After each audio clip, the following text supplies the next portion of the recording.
golf gambling picks. Yeah. Let's side with the guy who hates fucking gambling and golf and everything fun in the world. Things that require integrity is what I enjoy. You're right. Honor and integrity are very important to me. What golf? Scumbaggery is very low on my list of things. Golf is 100% an integrity-based sport. All right. You know, like when you duff 4 out of bounds and I say, hey, Nick, just drop your ball next to me and play it, as your second shot. Yeah, but I don't. I still say I fucking hit 10 because I can't go further than 10. I'll go every hole and be like, yeah, I hit 10. I don't give a fuck. That's not true. I didn't lose the ball? Great. That you can go further than 10, actually, but it's okay. I don't know. My app only lets me go to 10. It says max. It automatically goes 10. Yeah. So my handicap Google Pixel 72. You have a Google Pixel. Fucking China-based software. So we're talking about our picks last week. So one of my prop bets was Scheffler. Hovland would be better than Scheffler. They were 1 and 2 though. They were 1 and 2. It was close. Yeah, dude. I came close with my pick. I picked Victor Hovland. Yeah. I came close to cashing a check, and it didn't happen. But as a fan of golf, as a fan of the PGA, I fucking love it when players are bitching about course conditions. Okay, you're sitting there watching on TV the most pristine fucking course. The greens with not even a fucking grain of sand on it. Okay, the fairways with bare minimum divots until they get there, right? Yeah. And they're bitching about the conditions because it's too fucking hard. Well, welcome back to Earth, Superman. Yeah. Okay, I love it. I don't know why I love it, and it's not that I don't love people going low, but when you can bring everybody back down to earth a little bit, and make it course hard enough to where a fucking guy that's driving the ball 330 yards on average and hitting fairways, all right, can't handle making par, that it's too far of a reach. I love it. Okay. I love that it was a 5 under to win. Yeah, 5 under to win. 5 under to win. And you know what? While I'm sad that Victor Hovland didn't win and I couldn't cash that check, I'm 100% okay with it because you got a great tournament. You got the Arnold Palmer Invitational living up to exactly what it was billed to be. Yeah. It was a great tournament. Great fucking tournament. Hard conditions. It was like a U.S. Open type scoring. I love it. Yeah, it really was like a U.S. Open. So my other pick was Christian, the guy from South Africa. I can't say his last name. He finally got a top 20. Finally got in there. And then Matt. Did you lose your what was I thought it was oh no, Kirk was last week, right? No, Kirk was this week. I missed that. It was. You missed that one because he made the cut. Yeah, he made the cut. But Matt Fitzpatrick, I had him, I think, on top 10 or top 20 last week, and he actually finished tied 9th. So that was that's another good one there. So I'll take it 2 for 2. Fucking A. Take it. What about you? Do you remember your picks from last week? I don't remember. I know you had Rory Mcilroy, right?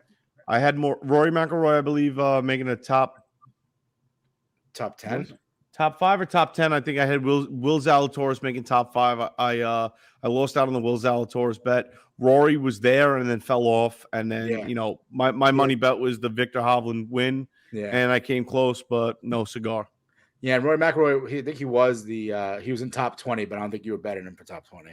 No, but we move on to this week. The Players Championship at TPC Sawgrass in Ponte Vedra, Florida, my former hometown, Jacksonville, right down the road. The stadium course with the iconic hole number 17, the par 3 there, the island green. Island green, baby.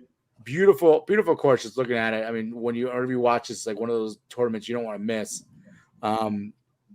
But starting with these guys, I mean, I'll get started here. So the favorite right now, Rahm, is plus 1,100. The second favorite is Colin Markawa, who is at plus 1,300. So I like Colin in this one. That's going to be my pick to win. Top 5 finishes in all 3 of his U.S. starts this year.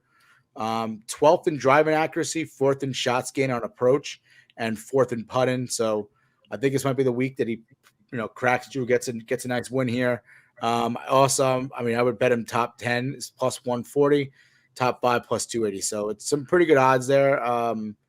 That's gonna be my pick to win. So who do you got to who are you picking to win? So I love the players, and right now you got 47 of the top 50 going off. This is one of the deepest fields in golf as far as the tournament goes. Nobody really misses this. So I went with the Colin Markawa pick as well as my winner. I think that it's a safe play to just go down the top list, and Jon Rahm still being world number one. He's not playing lights out golf like we saw him last year. I'm going to go to the next guy in Colin Markawa. I think this course fits his game. I think he's going to be pumped up for it. And you can't discard the fact that he's world number two and Rahm's not having the start of the season that he wants to have. So I think Colin Markawa is a pretty damn good bet. Yeah, I agree. Stay with the hot hand, right? At this point. Absolutely. Yeah. So you have 2019 Rory Mcilroy won. 2020 they didn't play. 2021 Justin Thomas won. That's right now, let me pull up the FanDuel. Give me 1 second. So you got Colin Markawa going off at 13-1 plus 1,300. Yeah. Justin Thomas plus 1,500. Rory Mcilroy plus 1,900. I think I'm gonna probably bet the. I like Daniel Berger to make a top 10 here. That's a good. I saw that somewhere else. They said they like Daniel Berger. Yeah, as well. I like Daniel Berger to make a top 10. I think he's gonna step it up. I think he's gonna be in the mix. Yeah. And then I don't think you can go wrong with either a Rory McIlroy bet, Victor Hovland, or Patrick Cantlay bet to be in either your top 5 or top 10 picks. I think these guys are going to show up. I think Patrick Cantlay is having a season and a half. I think he's going to step his game up going into this week. And I was pleasantly surprised with Rory's play, through 2 rounds at the Arnold Palmer. So I mean, I wouldn't be surprised to see Rory win here and get that, reemergence that we're looking to see, because he is one of the best ball strikers in the game today. It's just his fairway accuracy is a little off. He said it himself. I believe it was at the end of last season, saying that he was, kind of got caught up with everybody else going for the distance, going for the ball speed, and not really for the accuracy, and trying to just get the ball down there. But it seems like he's trying to dial it back a little bit. His game plan has changed. He's talked about, he can crank the ball out 127 mile an hour, swing speed, but he normally plays at about a 120, 122 swing speed for the accuracy. So I wouldn't be surprised to see Rory McIlroy up there. So, I mean, on my FanDuel picks, I'm going to go with Morikawa with the win, but I'm going to play with the, Patrick Cantlay. I'm going to play with the Rory McIlroy picks and the Daniel Berger to be in the mix for top 10 and top 5. Yeah, it's fun. So I actually did use FanDuel this time when I came up with the odds. I know you always check me on the odds, but I do always do FanDuel for golf. I don't do FanDuel for like any other sport. Listen, the cash out option is just amazing, because especially if you have one of these, last day going into Sunday morning and your guy is up by 2 or 3 strokes, you're cashing out about 60-65% of the win. Mm-hmm. And you took the risk at the beginning and you get paid off for it. So it's always nice to have the cash out option, especially when, these odds for the top 5 guys are a little low. It's not as big as the Arnold Palmer was last week. Yeah. But still, if you're going to tell me if I bet $100 on Colin Markawa to win $1,300, but you're going to give me $700 going into Sunday because he's up by 2, I'll take it. Yeah, definitely. And that happened to me on Daniel Berger when he fell apart at the Honda on the Sunday. So I do like Daniel Berger as a pick. Florida-born guy. He went to Florida State University. He fell apart. He had a really good tournament at the Honda, and then he fell apart on that Sunday. But that's when. So my other guy, speaking of hot hands, is Matt Fitzpatrick. 3 straight top 10 finishes. He missed the Genesis Open. Or just Genesis Invitational. I don't know why I keep saying Genesis Open. Genesis Invitational. So he's second in shots gained behind Morikawa, 7th tee to green, and 4th in putting. He finished top 9 here last year. So for him to win is 3,600 plus 3,600. Top 10 is plus 450, and a prop bet here is going to be him to be a first round leader plus 5,000.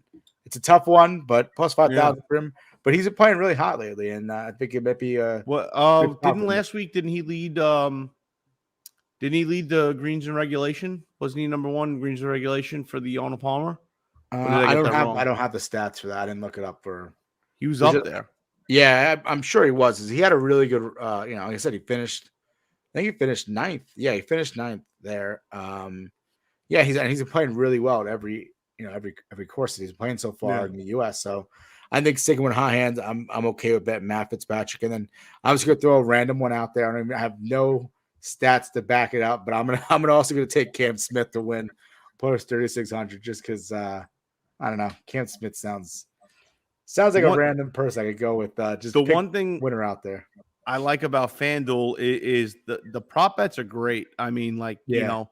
The 17th hole, which is what everybody watches, and no hole in one minus 270. Obviously, as the week progresses, that whole location changes and starts coming a little to the front edge of it, and it becomes harder and harder to get even within 15 feet of it. Yeah. So if you don't see a hole in one round 1 or 2, it's almost like a lock. But laying the minus 270 is kind of rough, but it's almost like a shoo-in. But I mean, 1 hole in one plus 230, 1 hole in one on 17 with rounds 1 or 2 is plus 500, which in my opinion, the only time that's going to happen is probably going to be rounds 1 or 2. Yeah, so I agree. Listen, if you're going for the long shot, you're throwing one up at the buzzer. The plus 500 isn't terrible. Throw $25 on it, make a little bit of cash. If somebody gets lucky and holds out, and you're talking about the deepest field in the PGA so far this season. Yeah, it could happen. I mean, we saw a couple of hole-in-ones at 16 at the Waste Management. So I mean, it could. Yeah, what was it? Max Homa holdout this past week at the Arnold Palmer. Oh, did I miss that one? Yeah. Dude, epic. So I mean, it happens. I might put some money on that right now. Yeah, dude. Listen, I'll take a plus 500 for a hole out in rounds 1 or 2. I'm not throwing big money out there, but a $20 bet, no big deal. Worth it. It's worth it. It's for a little fun. Yeah, and FanDuel does have a lot of cool props like tournament matchups, group matchups for round 1. So there's a lot of fun to have out there if you're going to be watching all weekend long. And then even every round there's going to be different bets to make. Whether you could still probably bet top 10s, top 20s, stuff like that. I think DraftKings right now is doing 17% boost on any of your bets for each day of the tournament. So check that out as well. As for PGA, I think that's it for picks, right? You have anything else, TJ, or any more props? Not for me. Does Nick want to get involved at all, or is he still mad? I'm wondering if are there any updates to what Phil Mickleson said with regard to the Saudi? So Phil Mickleson is essentially losing all his sponsors. And, that's right. It's just they're just coming off, and I mean, I understand it, but I'm not into cancel culture. We as fans, we want players to be candid, and the guy was candid and is now paying the price for it. So, I mean, as much as the media wanted to shit on Marshawn Lynch for just running with the, I'm just here because I have to be line, essentially, or I just don't want to get fined or whatever it was. It's the safest thing to do. It's the safest thing to do. Like, the guy is candid. He says exactly how he feels. Whether it's right or wrong, that's not for me and you to judge, because it's fucking how he feels. He's giving you his opinion, and now he's paying the price for it. And you got a lot of people around the PGA Tour talking about, will he be allowed to play? Will the PGA come down and levy a suspension against the guy? And how is that good for the game? How is that good for the sport? How is that good for golf? I mean, to keep somebody out for words that weren't necessarily offensive, just something that people can't agree on. Right. When you already found out that the PGA essentially was trying to tell players, if you go play the Saudi league, it doesn't matter if you play one match or fucking 5. Don't think you're coming back to play in the PGA. So you're trying to reminds me of Prefontaine. I actually watched that movie, and basically he was fighting for the same thing, that like if the governing body of racing, like running, sprinting, whatever you want to call it, didn't like bless off on an event, they were banned from ever competing ever again. And he's like, I just want to have like an exhibition against this other country because they beat me in the Olympics, and I don't want to have to wait 4 years to see them again. Right. And they're like, well, we don't care. If you run against them, you're banned for life. Listen, there's a reason why in this country there's, monopoly rules. And essentially the PGA is running a monopoly on golf. Those rules don't apply to sports. I understand that, but it's still the same thing. It still No, goes I agree with you.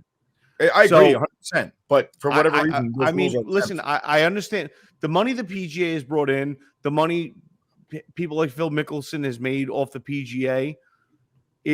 You could sit there and say that, who's Phil Mickelson to talk? He's, richer than rich off the PGA and all the efforts they made.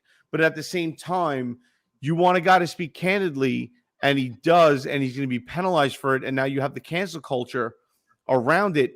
But what did he really say? Nothing terrible. Essentially spoke. From what I understood, he didn't say anything awful. It was just kind of like playing both sides of the coin, seeing both sides. Essentially, yeah, he was saying that my intention was to play the fucking Saudi League against the PGA to get us more rights to our content. The fact that he's still pissed that he had to pay the PGA Tour to have the match, which we all enjoyed watching. I know I enjoyed watching all those matches. You got to pay to be able to play in the match. Sounds like maybe they need a union.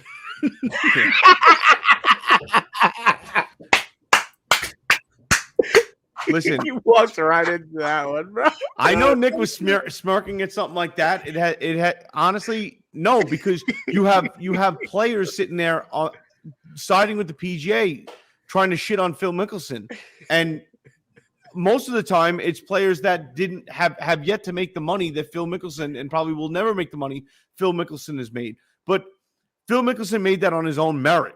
I mean, that's he those earned players that money. bootlicking. Let's be honest; those players are hoping to take Phil Mickelson's place. Right. They're siding on the fucking easy street. Let me not say anything fucking wrong, because it's already been shown that you get punished for speaking candidly. You get punished for saying your opinion, whether it's popular or not. Okay, Phil Mickelson got shit on for giving his opinion that I'm going to move from California and move my brand from California because I'm sick of paying fucking 38% tax on everything I win. California didn't help me fucking win these matches. It's my hard work, blood, sweat, and tears that goes into winning. Why am I giving 38% away to California? And he got attacked for that. No one fucking likes to pay taxes. The worst thing that Phil Mickelson said was he played into the fact that essentially what we all think about Saudi Arabia, that they killed that reporter Khashoggi. And does he really want to take that money because it's blood money? But on the same side of the coin, it'd be good to have something to leverage against the PGA Tour. So he says common sense fucking statements and everybody's up in arms about it. Come on. Well, Sal was saying the WWE does Saudi events a lot, and they get a lot of heat for doing it because of the blood money, I guess. Yeah, right. But listen, no one's going to tell you if there's money on the table. Okay, no one can sit there and say how you make your money, if it's legal, if it's legit. You don't give a fuck where the money comes from. I mean, nobody's mad about Nike having 5-year-old kids bloody fingers making shoes. Dude, not even that. Bigger than that. Every fucking woman in this country that's married has a diamond ring on her fucking finger. Do you think that this came and went to the jewelry store with ease? No, that shit was dug out of the ground by fucking 7-year-olds, blood diamonds essentially, by fucking people working in slave labor. Yeah, okay, I think the last sounds like those kids need a union.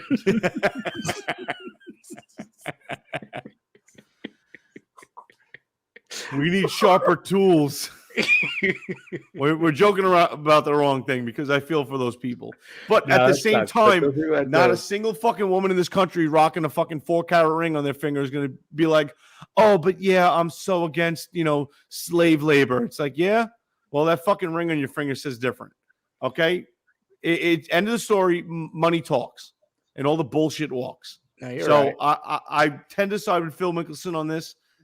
But the heat's coming because the PGA has a monopoly on it and they have the ability to do it. So they're going to do it. And they're going to teach everybody a fucking lesson.